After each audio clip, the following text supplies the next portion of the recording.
এ যুবক বন্ধুগণ, এবার চিন্তা করে বলেন, দুনিয়ার একটা সাধারণ বাদশা, দুনিয়ার একজন মানুষ, দুনিয়ার একজন রাজা, সে যদি তার গোলামকে, তার কুকুর পালিত কুকুরকে খুশি হয়ে এই কুকুরের জন্য রাজপ্রাসাদ বানিয়ে দিতে পারে, তাহলে আমার আল্লাহকে যদি আমরা বন্ধু বানিয়ে ফেলি, মহাব্বত আর ভালোবাসি, ওই আল্লাহ আমাদেরকে প্রকালে জান্নাতের মতো বড় দৌলত বিল্ডিং দান করবেন। কথা বলেন ঠিক কিনা? এজন্য আল্লাহ কি মহাব্বত আর ভালোবাসা, আল্লাহর নামের প্রতি মহাব্বত আর ভালোবাসা রাখার দরকার আছে না নাই? কথা বলেন, আছে না নাই? আল্লাহর নামের প্রতি যদি মহাব্বত আর ভালোবাসা না থাকে, সে কখনো ইমানদার হতে পারে না। কারণ যে ব্যক্তি আল্লাহর নামকে মহাব্বত করে না, সে কখনো আল্লাহর গোলাম হতে পারে না, সে কখনো মুসলমান দাবি করলেও মুসলমান হতে পারে না। কারণ ইমানদারের এক নম্বরের মালিকের নাম কি? মুসলমানের আল্লাহ ছাড়া কোনো মালিক নাই। মুসলমান লা শারীকা লাহ, আল্লাহর সাথে শরীক করে না। মুসলমান কখনো আল্লাহর সাথে শরীক করা কেউ পছন্দ করে না।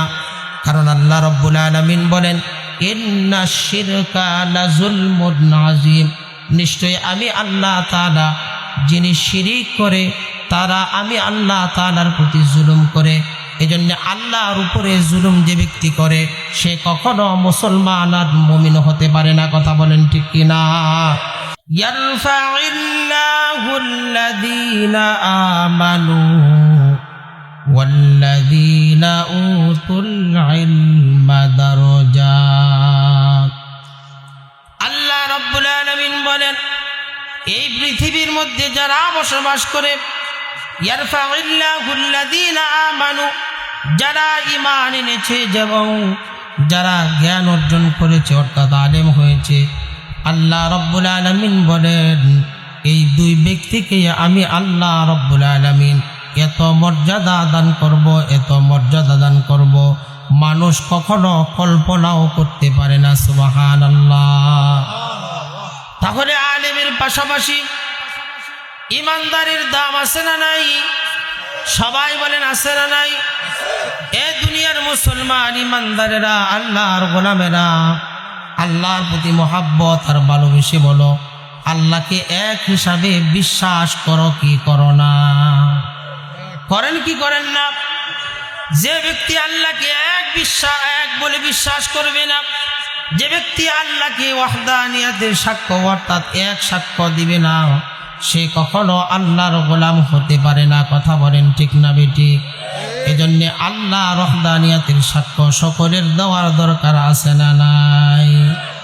এ মুসলমান বন্ধু, গভীর মনোযোগ দিয়ে শোনো, যে আল্লাহ রাব্বুল আলামিন আমাদেরকে সৃষ্টি করেছেন, ওই আল্লাহ রাব্বুল আলামিনের গোলামি করার দরকার আছে না নাই? সবাই বলেন, আছে না নাই? যদি আল্লাহর গোলামি না হয়, তাহলে যিনি বেজার হয়ে আমাদেরকে জাহান্নাম নামক বস্তুর মধ্যে নিক্ষেপ করে দিবেন তিনি কে? আর যদি আল্লাহর গোলামি করি, আল্লাহর রসুলের ইত্তেবা করি, আল্লাহর রসুলকে মহাব্বত আর ভালোবাসি, যিনি আমাদেরকে জান্নাতের উপরন্ত শান্তি দান করবেন তিনি কে? আল্লাহ। এই জন্য বাবাজি আমার, আল্লাহর বান্দা আমরা আল্লাহর বান্দা, আল্লাহর গোলাম। আমাদেরকে আল্লাহ মহাব্বত করে ইমানদার বানিয়েছেন। আমার বন্ধুত্ব করার দরকার ছিল আল্লাহর সাথে। কথা বলেন ঠিক না বেঠি? কথা বলেন ঠিক না বেঠি? আমার বন্ধু হবে আল্লাহ। আমার বন্ধু হবে কে? আল্লাহ। কিন্তু আমরা তো আল্লাহকে বন্ধু বানাচ্ছি না, আমরা বন্ধু বানাচ্ছি কাদেরকে?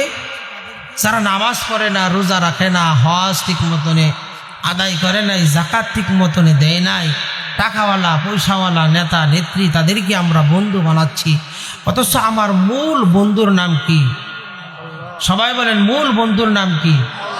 আল্লাহ। যদি আল্লাহকে মূল বন্ধু আপনি না মানেন, যদি আল্লাহকে আপনি মূল বন্ধু হিসাবে গ্রহণ না করেন, তাহলে আল্লাহর এই জমিনে আপনি ভালোভাবে আল্লাহর গোলামি করতে পারবেন না। দেখবেন আমাদের দেশে যুবকেরা যুবতীদেরকে যখন ভালোবাসে, দেখবেন ভালোবাসাটা কতটুকুন গভীর আর কতটুকুন কাছের হইলে একজন আরেকজনের জন্য জীবন দিয়ে দেয়। কথা বলেন ঠিক না মিঠে? হ্যাঁ, কতটুকুন কাছের আর কতটুকুন হৃদয়ের গভীরে ঢুকলে সে এক মেয়ের জন্য জীবন দিয়ে দিচ্ছে, এক মেয়ে এক ছেলের জন্য জীবন দিয়ে দিচ্ছে। তার মানে এই ছেলেটার প্রতি এই মেয়েটার কতটুকুন গভীরত্ব চলে গেছে, মেয়েটার প্রতি ছেলেটার কতটুকুন গভীরত্ব হয়ে গেছে, যে জন্যে তিনি তার জীবন দিয়ে দিচ্ছে, দ্বিধাবোধ করছে না। আমি আর আপনিও তো আল্লাহর গোলাম, আমি আর আপনি আল্লাহকে কতটুকুন ভালোবেসেছি, আল্লাহকে কতটুকুন আমরা মহাব্বত করেছি, আল্লাহকে কতটুকুন আমরা আমাদের অন্তরে গ্রহণী জায়গা করেছি। আল্লাহর নামে বেয়াদবি হয়, আল্লাহর কোরআনের নামে বেয়াদবি হয়, কটূক্তি হয়। মুসলমান হিসাবে আমি কথা বলি না, বলেন তো দেখি আমার আর আল্লাহর মধ্যে গভীর সম্পর্ক ভালোবাসা আছে না গেছে? আছে না গেছে? হ্যাঁ, আমার বান্ধবীর ব্যাপারে কথা বললে আমি আমার বাবার বিরুদ্ধে চলে যাই। বাবা বলে মেয়েটা ভালো না, এই মেয়ের সাথে তোর জীবন যাবে না, এর পরিবার ভালো না, এর সঙ্গে সংসার করলে তোর জীবন সুন্দর হবে না। ছেলেটা বাবার সাথে দ্বিধাবোধ ঝগড়ায় লিপ্ত হয়। তোমাকে কে বলছে তুমি আমার থেকে বেশি বুঝো? কথা বলেন, বলে কি বলে না?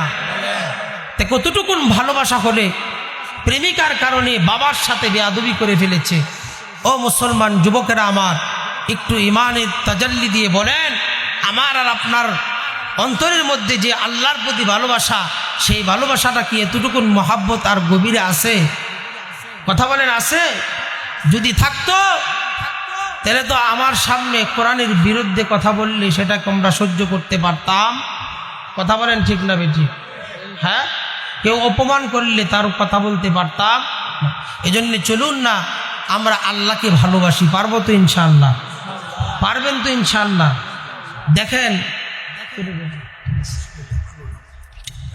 দেখেন ভালোবাসা মানুষকে কোন দিকে নিয়ে পৌঁছায়। এই যুবক, ভালোবাসা মানুষকে কতটুকুন উড়তে তুলে, একটু গভীর দিয়ে মনোযোগ দিয়ে খেয়াল করো।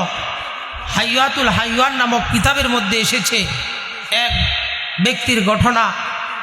তিনি এক জায়গায় গেছেন, গিয়ে দেখে বিশাল বড় এক রাজপ্রাসাদ।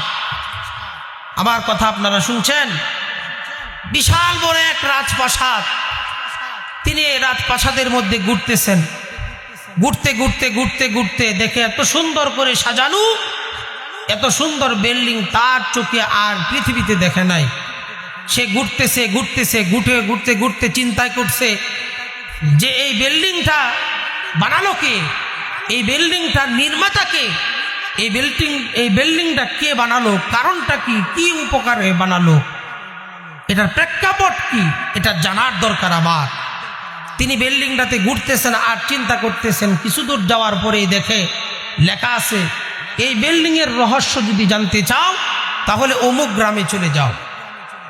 আল্লাহর এই গোলাম, এই বিল্ডিং এর ব্যাপারে তার এত কৌতূহল জাগ্রত হয়েছে, সে চিন্তা করেছে যে পর্যন্ত আমি এই বিল্ডিং এর সন্ধান, এই বিল্ডিং এর পূর্ণ প্রেক্ষাপট না জানবো ততক্ষণ পর্যন্ত আমি বাড়িতে ফিরবো না।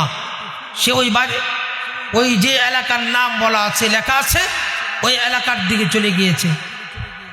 ওই এলাকায় যায় মানুষদেরকে জিজ্ঞাসা করতেছে যে ভাই, অমুক এলাকায় একটা বিল্ডিং নির্মাণ করা, বিশাল বড় রাজপ্রাসাদ, এই বিল্ডিং এর নির্মাতা কে, কেন বানাইছে এত সুন্দর করে বিল্ডিং, এটার প্রেক্ষাপট কি তুমি বলতে পারো? লোকেরা বলে না না না, এগুলো আমরা জানি না। সে পুরা গ্রাম ঘুরে ফেলেছে। পুরা গ্রাম যখন ঘোরা শেষ হলো, শেষ পর্যায়ে যখন তিনি বাড়ির দিকে রওনা করবেন, শেষ মুহূর্তে এক ব্যক্তির সাথে তার দেখা হলো, তিন মাথাওয়ালা। আপনারা তিন মাথা ব্যক্তিদেরকে চিনেন? বলেন তো দেখি, তিন মাথা কাকে বলে? এমন বুড়া যে যার মাথা আর হাঁটু এক, তিন মাথাওয়ালা এক ব্যক্তি। জিজ্ঞাসা করছে, যুবক তোমার মন বড় খারাপ, ব্যাপার কি? তুমি রাগান্বিত, গুসান্বিত কেন? কি হয়েছে আমার কাছে একটু বলো না। যুবক ডাক দিয়া বলে, আপনাদের এই এলাকায় এসেছিলাম একটা রহস্য জানার জন্যে, কিন্তু আমি এই রহস্য উদ্ঘাটন করার কোনো সিস্টেম আমি পাই নাই। বলা হয়েছে এই একটা বিল্ডিংয়ের তথ্য নেওয়ার জন্য এসেছিলাম, কিন্তু এসে দেখি এই বিল্ডিংয়ের তথ্য এই এলাকার মানুষ জানে না, ওখানে লিখে রাখছে ভুল। মুরব্বী বলছে এই বিল্ডিংয়ের খবর এলাকার মানুষ জানবে কিভাবে, এরা না ওই দিনের সন্তান ছেলে মেয়ে। আমি শুনেছি এই বিল্ডিংয়ের ঘটনা ইতিহাস প্রেক্ষাপট আমার দাদার কাছ থেকে। তিনি বসে গেলেন, বলেন আপনি একটু বলেন না চাচা এই বিল্ডিং হওয়ার রহস্য কি। তিনি বলছেন এই বিল্ডিং হওয়ার রহস্য হচ্ছে এই এলাকায় একজন বাদশা ছিল। এই বাদশা তিনি বাদশা বিভিন্ন বিচার 40 পর্যন্ত করতেন। বাদশারা যা করে থাকেন তিনিও তা করতেন। একদিন ঘটনাক্রমে বাদশা এক জায়গায় চলে গিয়েছে বিচার করার জন্যে। বাড়িতে রেখে গিয়েছে একজন চাকর। চাকরটাও মহিলা চাকর। চাকর বুবা, বদির, কথা বলতে পারে না, মহিলা বদির চাকর। আরেকজন বাবুর্চি যিনি বাদশার জন্য খাবার রান্না করে, আরেকটা মাত্র কুকুর বাদশার। এই 3 জন ছাড়া আর কেউ এই রাজপ্রাসাদের মধ্যে নাই। বাদশার যেই বাবুর্চি আছে তিনি বাদশার জন্য সুন্দর করে একটা পায়েস রান্না করলেন। পায়েস রান্না করে বাদশার যেই ঘর আছে এই ঘরের মধ্যে আগে সিকা, আমাদের দেশে বলে সিকা, ঠিক না? আপনাদের দেশে কি বলে? এই সিকার মধ্যে বাদশার যে বাবুর্চি তিনি ওই যে মিষ্টিন্ন জাতীয় জিনিসটা রান্না করেছে পায়েস, এই পায়েসটা সিকার মধ্যে রেখে দিয়েছে আর ঢাকনাটা খুলে দিয়েছে, কারণ গরম, যদি আটকিয়ে রাখা হয় তাহলে গরমে নষ্ট হবে। রেখে দেওয়ার পরে বাবুর্চি চলে গিয়েছে। চলে যাওয়ার পরে এখন বাড়িতে আছে কে? একজন বুবা বদির মহিলা আর একটা কুকুর। বদির মহিলা দেখলেন হঠাৎ করে একটা বিষাক্ত প্রাণী এসে এই পায়েসের মধ্যে ছগল দিয়ে চলে গিয়েছে, অর্থাৎ বিষ রেখে চলে গিয়েছে।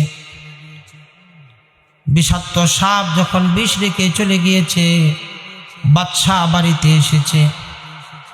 বাদশা বাড়িতে আসার পরে এবার বুবা মহিলা বাদশাকে বারবার বলছেন, বোঝাচ্ছেন, তার অঙ্গ ভঙ্গিমায় বোঝানোর চেষ্টা করছেন, বাদশা এই পায়েস খাওয়া যাবে না, এই পায়েসের মধ্যে বিষ আছে। কিন্তু বাদশা কোনো ক্রমেই মানতে রাজি না। বাদশা বুঝতে পারলেন না। বাদশা এই মহিলাকে প্রহার করা শুরু করলেন, আঘাত করা শুরু করলেন। মহিলাকে গাঁট ধাক্কা দিয়ে বাড়ি থেকে বের করে দিলেন। বের করে দেওয়ার পরে এবার বাড়ির মধ্যে একটা কুকুর ছাড়া আর কেউ নাই। বাদশার সামনে এবার পায়েস দেওয়া হলো। বাদশা বারবার পায়েস মুখে আনিতে চায়। কুকুর বারবার গেও গেও করে তার মালিককে কি যেন বুঝাইতে থাকে। মালিক বুঝে না। বারবার কুকুর গেও গেও করে তার মালিককে বুঝাতে থাকে। মালিক বুঝে না। বেশিক্ষণ যখন গেও গেও শুরু করেছে, মালিক এবার এই কুকুরকেও প্রহার করা শুরু করে দিয়েছে। যখন প্রহার করা শুরু করে দিয়েছে, এক পর্যায়ে বাদশা যখন চামিচ দিয়ে যখন মিষ্টান্ন জিনিসটা যখন একবারে মুখের কাছেই নিয়ে নিবে, এমন মুহূর্তে কুকুর না কোনো কিছু পেয়ে রাগান্বিত হয়ে কুকুর জাপ মেরে বাদশার কুলের মধ্যে উঠে পড়েছে, অর্থাৎ পায়েসের উপরে উঠে গিয়েছে। বাদশা রাগান্বিত হয়ে গেলেন। রাগান্বিত হয়ে বাদশা গোলামকে অর্থাৎ যেই বাদশা কুকুরকে এমনভাবে নির্যাতন শুরু করে দিয়েছে। বাদশা নির্যাতন করে আর বলে, তুই খাওয়ার জন্য এরকম করেছিস। কুকুর এক পর্যায়ে বাদশাকে বোঝানোর জন্যে কুকুর এক সময় এই পায়েসের মধ্যে মুখ লাগিয়ে দিয়েছে। কুকুর যখন মুখ লাগিয়ে দিয়েছে, কিছুক্ষণ পরেই বাচ্চার কুকুরটা দুনিয়া থেকে বিদায় নিয়েছে। বাচ্চা তখন বুঝতে পেরেছে এই পায়েসের মধ্যে কোনো বিষ জাতীয় জিনিস ছিল। এই কুকুর আমার জীবন বাঁচানোর জন্যে তার জীবন দিয়ে দিয়েছে। এজন্যে বাচ্চা খুশি হয়ে তার জন্য এত বড় রাজপ্রাসাদ তৈরি করে দিয়েছে। এই যুবক বন্ধুগণ, এবার চিন্তা করে বলেন, দুনিয়ার একটা সাধারণ বাচ্চা, দুনিয়ার একজন মানুষ, দুনিয়ার একজন রাজা, সে যদি তার গোলামকে তার কুকুর পালিত কুকুরকে খুশি হয়ে এই কুকুরের জন্য রাজপ্রাসাদ বানিয়ে দিতে পারে, তাহলে আমার আল্লাহকে যদি আমরা বন্ধু বানিয়ে ফেলি, মহাব্বত আর ভালোবাসি, ওই আল্লাহ আমাদেরকে প্রকারে জান্নাতের মতো বড় দৌলত বিল্ডিং দান করবেন। কথা বলেন ঠিক কিনা?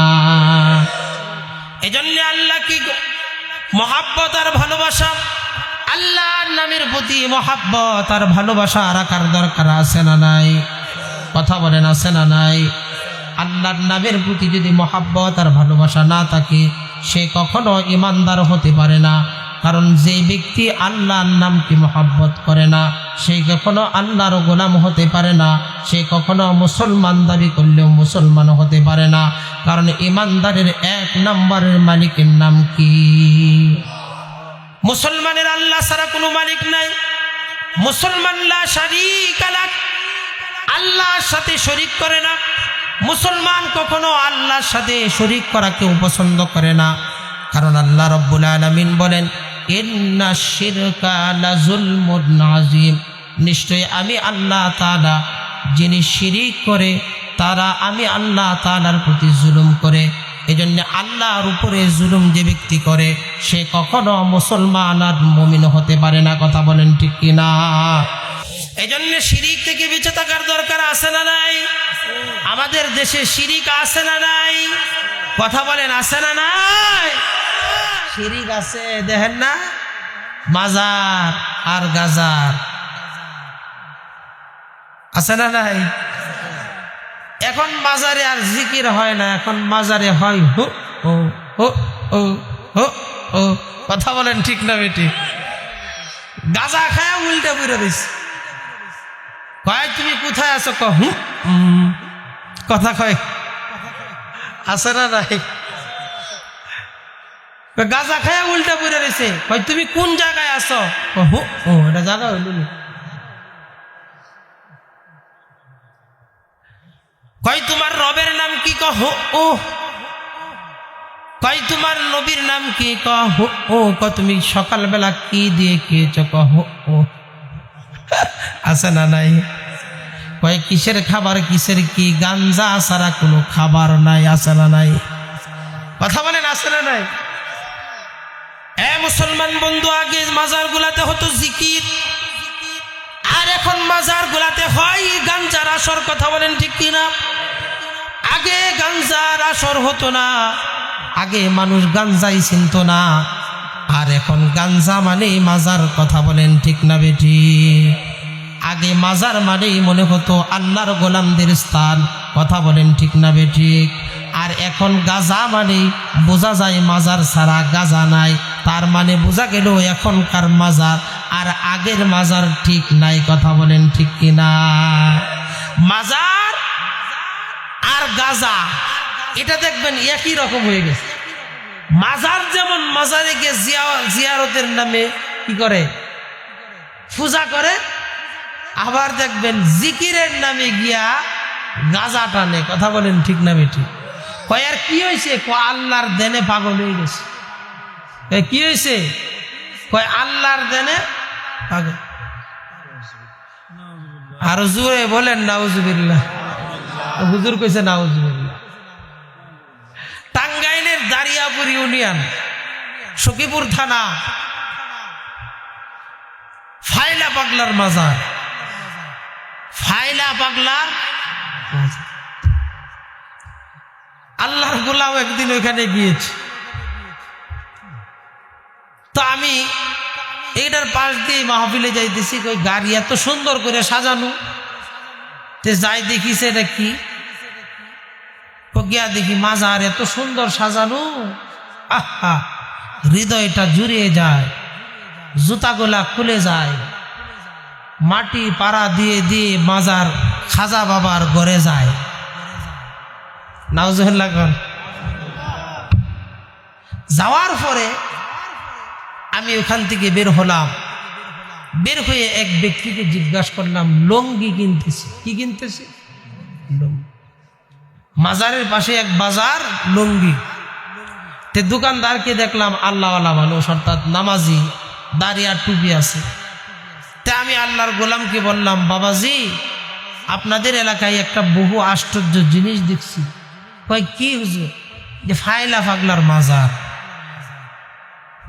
হুজুর এই মাজারটা আমার বাড়ির লগে, আমার ঘরের লগে।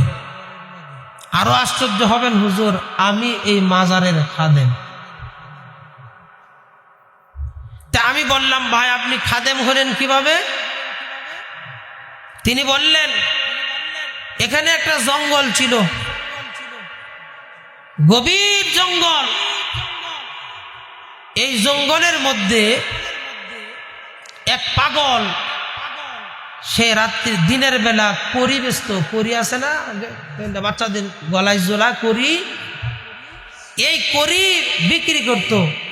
রাতের বেলা থাকার জায়গা পাইত না, ল্যাংটা হয়ে ঘুরত।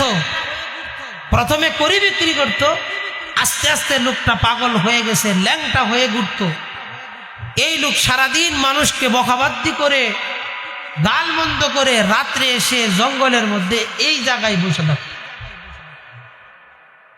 কিছুদিন পরে এই জঙ্গলের মধ্যে আমরা কেউ আসতাম না, কারণ আগের দিনে ডাকাতের বড় হামলা ছিল, এবং শিয়াল এবং আপনার এই যে কি জানি বলে এটারে, বাগনা,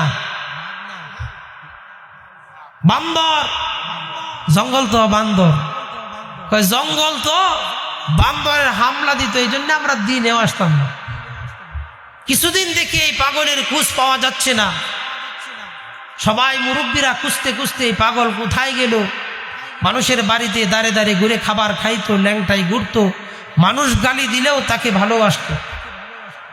কুকুর যদি আপনার বাড়িতে থাকে, বারবার আপনি দৌড়ান, হঠাৎ করে কুকুরটা নাই, বলে হেরে কুকুরটারে প্রতিদিন বাইরাই, আজকে কই জানি গেল কুকুরটা। কথা বলেন। তে বলতেছে এই পাগল তো পাওয়া যাচ্ছে না, কোথায়? খুঁজতে খুঁজতে খুঁজতে খুঁজতে কয় তার আস্তানা তো এটা ছিল।